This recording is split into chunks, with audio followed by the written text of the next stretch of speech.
never bound cheers. The round of cigars hangs thick in the air. Cigar Month, the host with most, welcoming my guest, a legendary face with stories to spare. A thousand men that bring tales untold, in the smoky haze connections unfold. With a puff of smoke, a bond is made. No time to waste, let the memories cascade.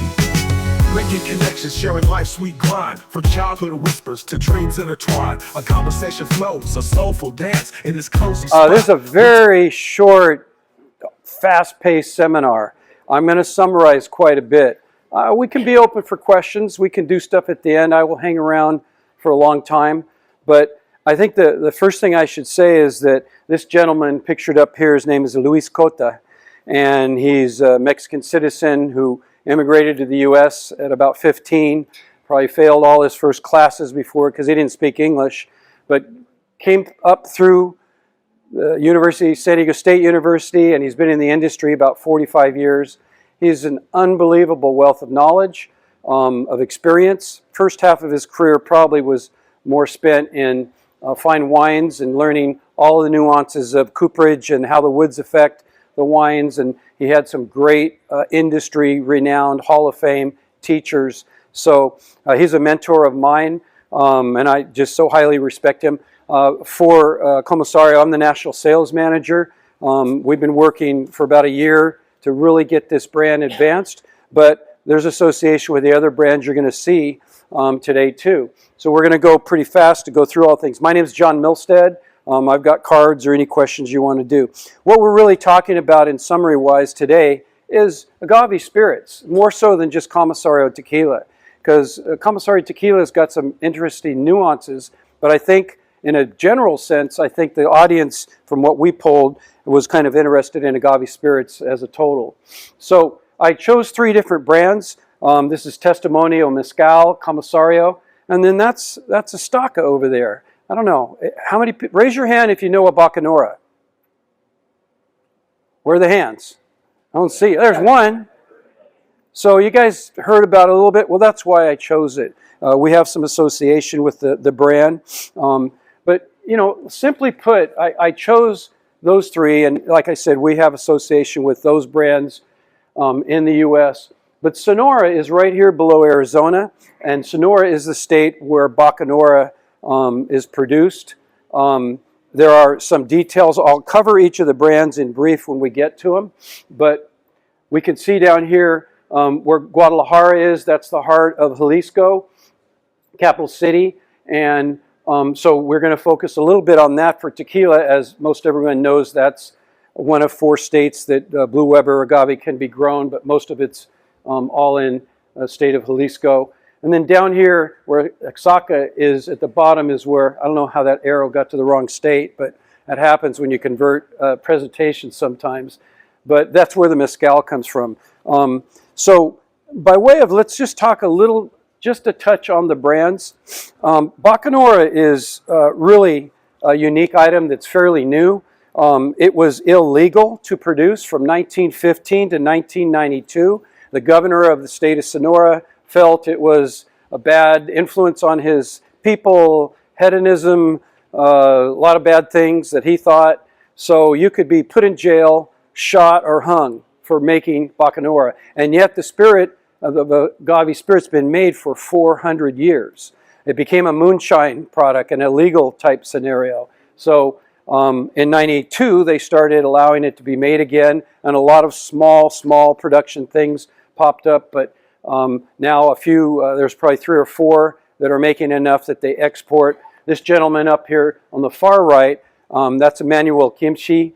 He is the he's the 12th master somm in America as certified. So he's really got some credentials in the industry. He has wineries and vineyards in Spain, in Napa, a craft beer project, and this is his friend Keith, who does a wholesale business in Arizona, and they got together and decided to go explore some things, maybe to do a Bacanora when they were in Arizona, because it's just a couple hours south.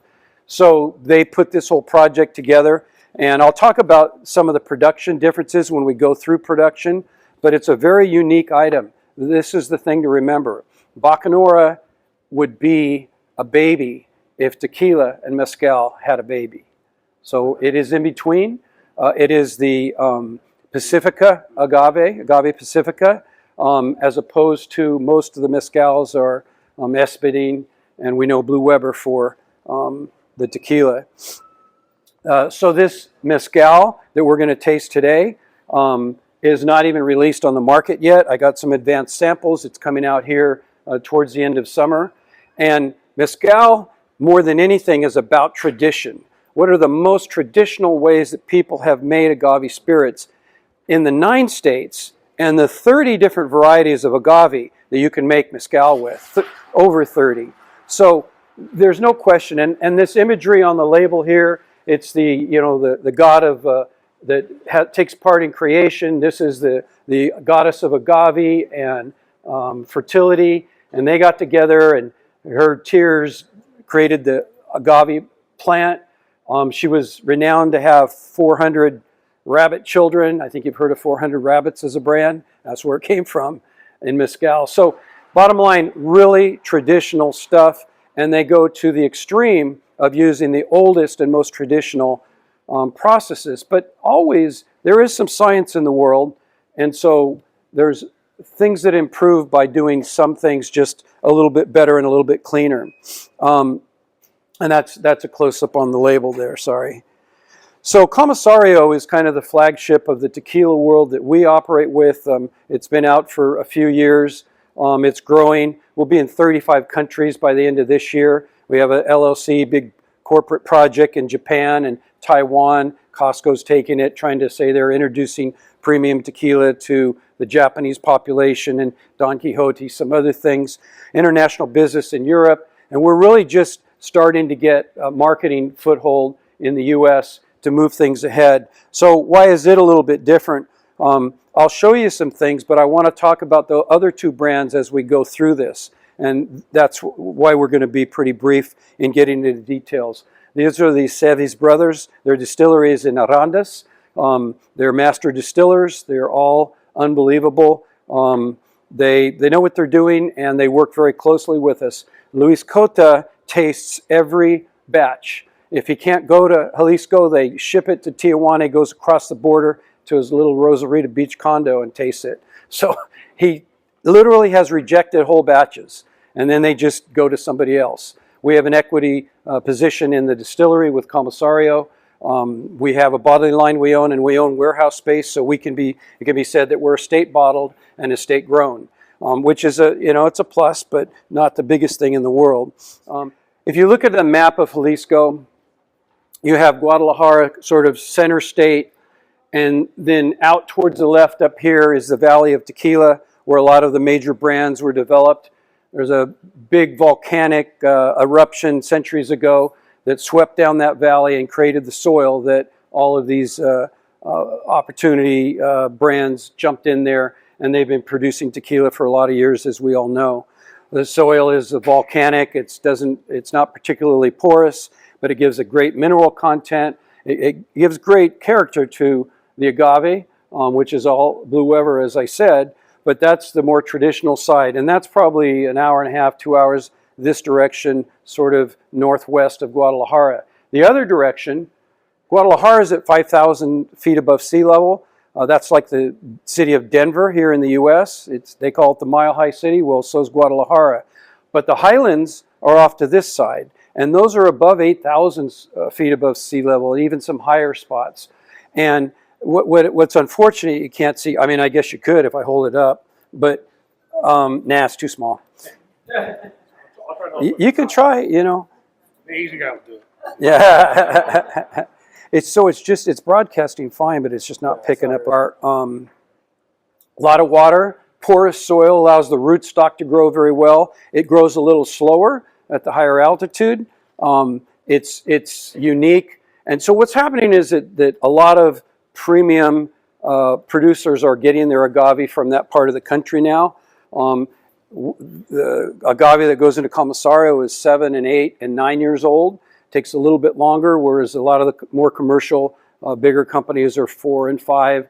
The good news about that is you get a little bit better, acidity goes down a bit, and it's a little bit more sugar. The balance is better, so you're starting off with really, really great fruit.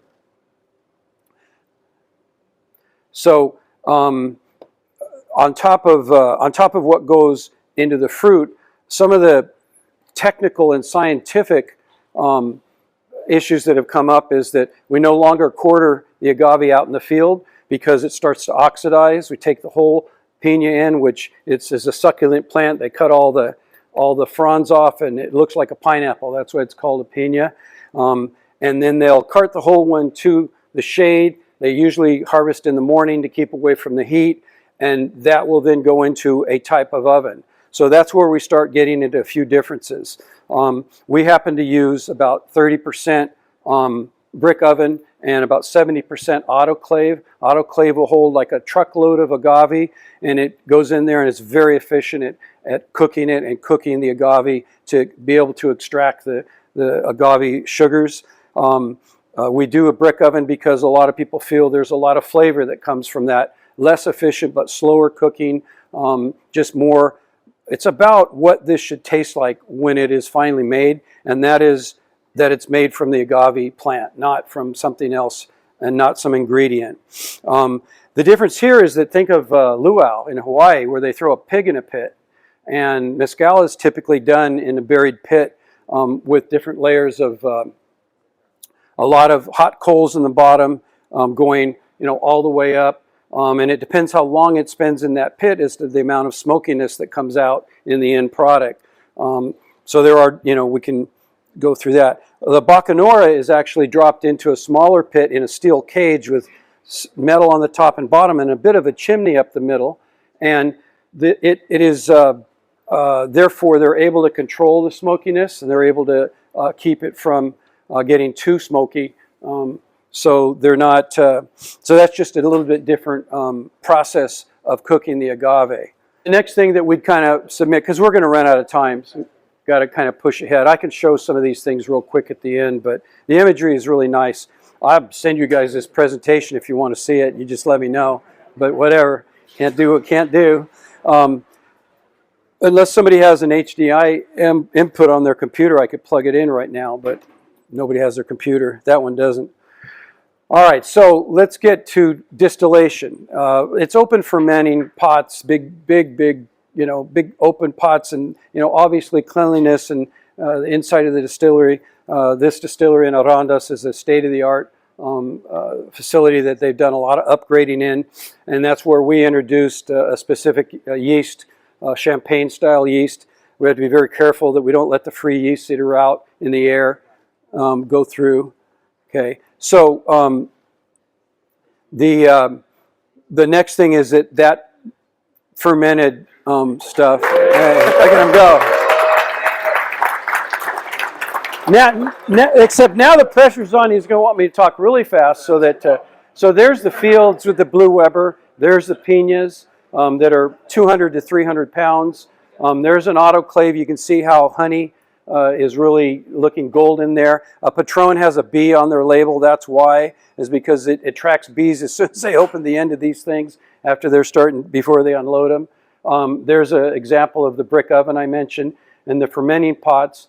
I'll speak to the stills. Obviously, these are all copper tube lined stills because copper is the right material to use in stills.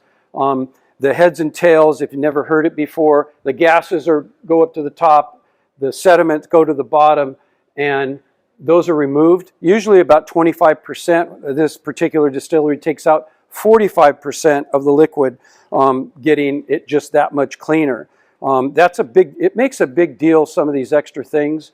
The next step they do is they go through super cold pipes to chill filter, which freezes some of any sediment that does get through and drops it out. There's a holding tank. Those are super cold pipes, but then in the holding tank, they just do it for about 24 hours.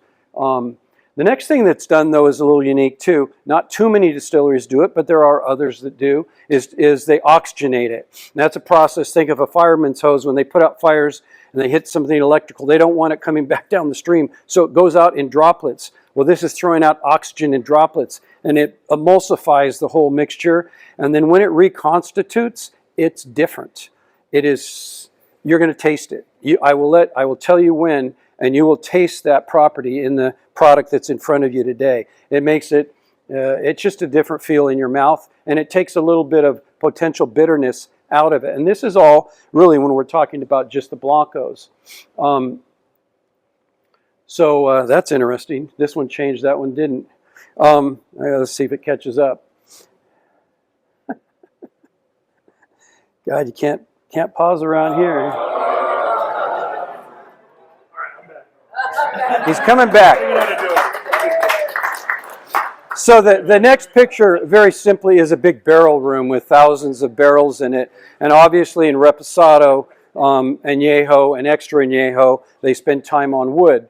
One of the things that through the process of experience, Luis Cote led the charge on, is that we use barrels that have lost 2/3 of their leaching abilities, and therefore we age it longer in the wood because they're not going to get overpowered by the wood, so we're able to age it longer. So whereas a lot of Reposados, there you go, a lot of Reposados are a couple of months, 3 months, we do our 7 and 8 and even 9.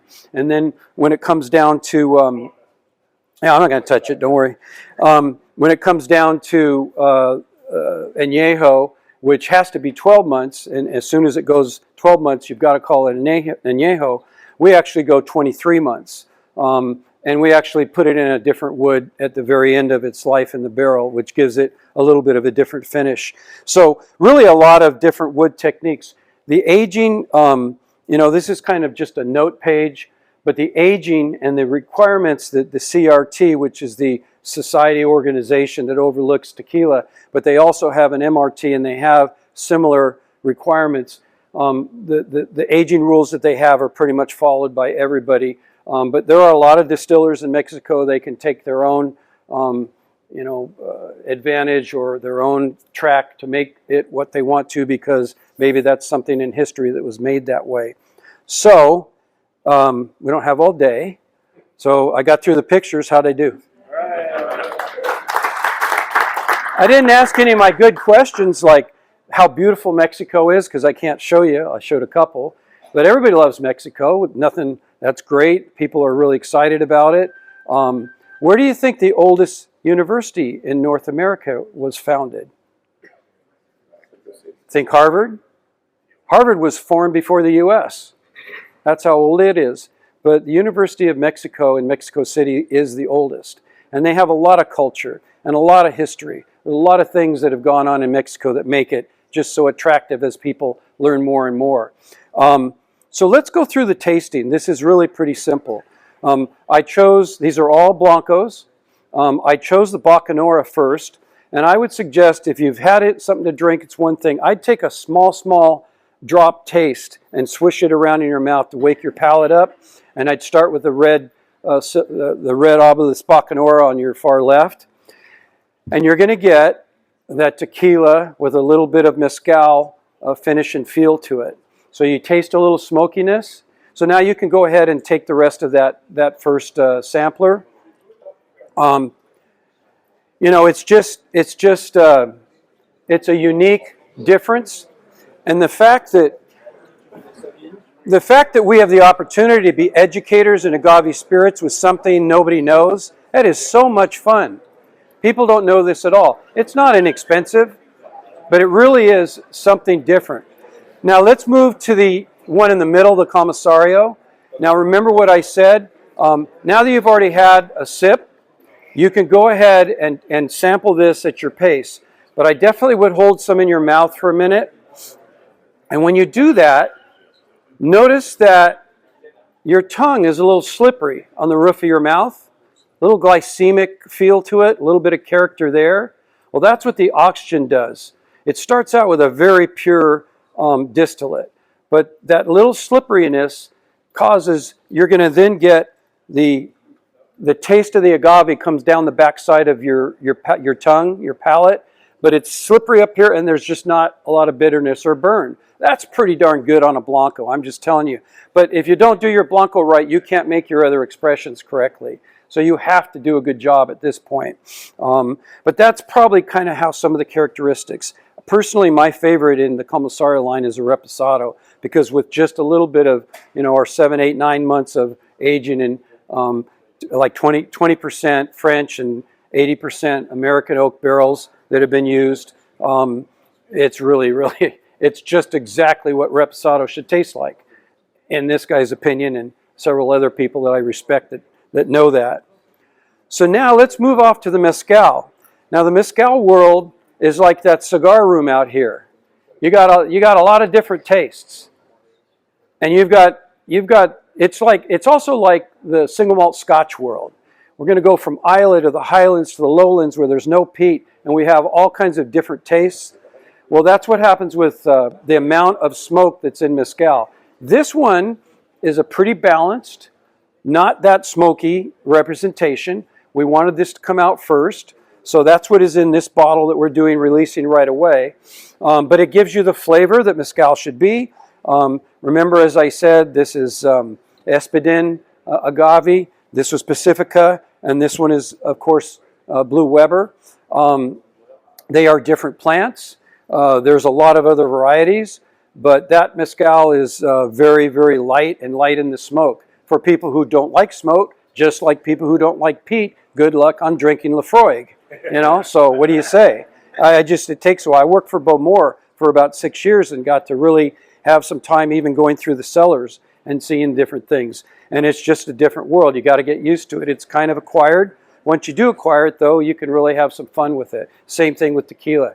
So we're going to release an absolute cigar smoky testimonial after this one. It will stand up to anything you guys want to fire at it. And we think that that'll be kind of a specialty thing, for testimonial in the most traditional way with all our traditional imagery. But you know what? That's what the mezcal makers try and do. They try and do something slightly different, get the attention, make something good. But you have to have a great product to start out, no matter what you do and how you finish it and what wood you put it in. So by getting the best fruit of the agave, whatever the variety is, and treating it really right, you're going to end up with the best products. Stills count. If you don't have the right kind of stills, you can get impurities in it like methanol that turns into formaldehyde in your system, and lots of brands have problems with that. We're scientifically trying to get away from that as fast as possible. So, these are all very, very clean products, absolutely no additives, 3 ingredients. It's just water, yeast, and agave nectar. So that's it. That's all we got today. Questions from anywhere? Thanks for bearing with me on the pictures. Doing our best. Yes, sir.